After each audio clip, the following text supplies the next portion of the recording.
BRS MLC కవితపై BJP MP Raghunandan Rao satirical comments చేశారు. పసుపు బోర్డు తమ పోరాటం వల్లే వచ్చిందన్న కవిత వ్యాఖ్యలకు కౌంటర్ ఇచ్చారు. లిక్కర్ స్కామ్ కేసులో కవిత జైల్లో ఉన్నప్పుడు ఆమె ఆరోగ్యం బాలేదని వార్తలు వచ్చాయని, ఆమె ఇప్పటికీ ఆసుపత్రుల చుట్టూ తిరుగుతున్నారని అన్నారు.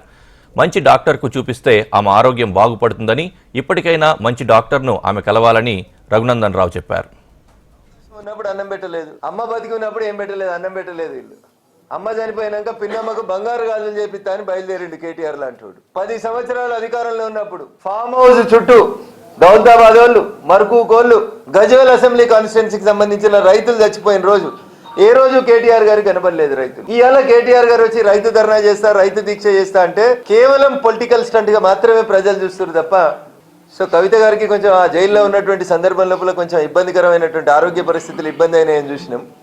చెల్లె జైలుకి వెళ్ళి బయటకు వచ్చినాక దవాఖానల చుట్టూ తిరుగుతున్నట్టుంది. ఇంకా పూర్తిగా వారి ఆరోగ్యం కుదుటపడినట్టుంది. ఇంకొంచెం మంచి డాక్టర్లతో ట్రీట్మెంట్ చేయించుకున్న తర్వాత ప్రెస్ మీట్లకు వస్తే చెల్లె బాగుంటుంది అనేది నా అభిప్రాయం.